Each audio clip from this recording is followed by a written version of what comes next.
This video might seem slightly out of left field, but there is no boxer on the planet that I can relate more to on a personal level than Chris Billam. He's from the same area as me, had a similar upbringing, and clearly the same dream of making it in boxing. Chris wasn't supposed to be world champion. He was a good amateur but not elite, never quite winning the ABAs. In his professional career, most promoters and pundits would have likely seen his ceiling at British level at best. A good boxer, but not the best. But apparently Chris didn't get the memo. He has worked relentlessly, making incremental improvements and taking things one step at a time. He convinced Shane McGuigan to become his trainer after sparring with George Groves, even though Shane wasn't initially sure about his potential. This obsessiveness with improvement has created a lot of success in Chris becoming a so-called overachiever. Chris himself says CBS stands for Consistency Builds Success. Under the Matchroom banner, Chris made great progress, winning British and European titles. However, it was once Matchroom left Sky Sports in mid-2021 that dreams really started to come into fruition. Matchroom was replaced by an unknown in the small promotional company of Boxer. Chris moved over to Boxer because as a new promotion, the pressure was somewhat off, and they were willing to take chances. It was previously unheard of to have a big televised boxing event in Bournemouth, but through CBS's constant pressure and the willingness of promoter Ben Shalom to listen, it happened. By July 2022, it was Chris Billam versus Isaac Chamberlain at the Bournemouth International Centre, or the BIC, in front of a raucous hometown crowd.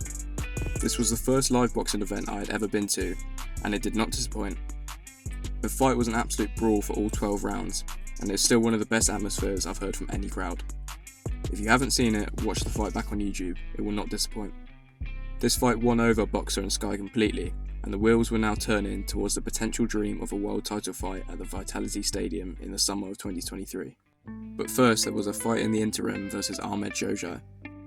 Chris came under pressure early and looked buzzed in the second round, but he stuck in there and began to turn the tide. In the fifth round he landed a vicious combination which ended in a brutal uppercut that knocked Jojai out cold. I think that sums up Billam in a lot of ways. He's not the perfect boxer, but he finds a way to win.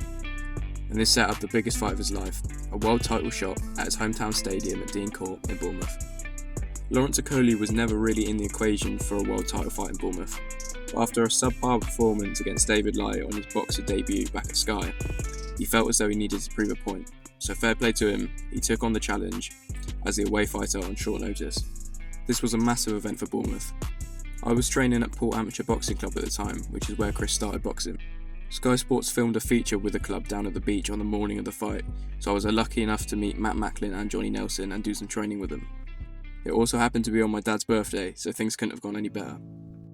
We had already bought tickets for him as well as myself and my brother, but Boxer also gave us more free tickets, so my mum was also able to go with my best friend's family. It was one of those days where everything fell into place, perfect weather, and it all went perfectly to plan. The atmosphere for the main event was crazy. Chris walking to the ring to Hometown by Adele was very special. Yes, the fight itself wasn't great, but it didn't really matter. We were so invested, and when he knocked down Lawrence in the fourth round, I've never shouted so loud. It felt so high stakes because I was so invested, so every time Lawrence did land, it was terrifying. But Chris wasn't going to be beaten that night, although that 112-112 scorecard threatened to do so. When he was announced the winner, it was such an outpour of pure emotion, the dream fulfilled, and Bournemouth inspired. On a personal note, it couldn't be more motivating. When Chris mentioned his mum's struggle with breast cancer, which my mum had been struggling with that same year, it was very emotional. And he's shown that someone from Bournemouth with a similar upbringing can go on to fulfill their dream. Anything is possible, and I pray that one day I can replicate close to that. I'll never forget that day. That summer, Chris announced he was starting a running club down at Bournemouth Beach on a Sunday morning. Being such an unreal opportunity, I got myself down there bright and early.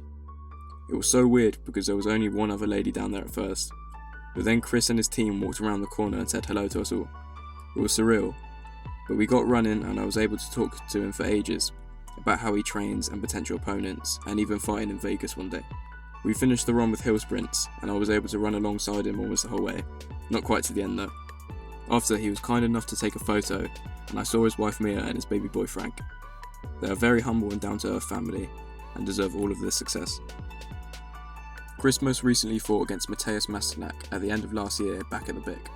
Masternak proved to be a tough and well-skilled opponent, and he was ahead on the scorecards. But once again, Chris found a way. He worked the bully all night and eventually broke Masternak's rib, forcing him to quit on his stool at the beginning of the 7th round. Now Chris has agreed to a long-awaited rematch with the only man to ever beat him, although not without controversy, Richard Riakporhe. Both men have improved vastly since their fight on the White Rivas undercard in July 2019. Richard is now a dangerous and vicious puncher. It will be a difficult fight and one I'll be nervous for, but if anyone can find a way, once again I believe it will be Chris Billam Smith.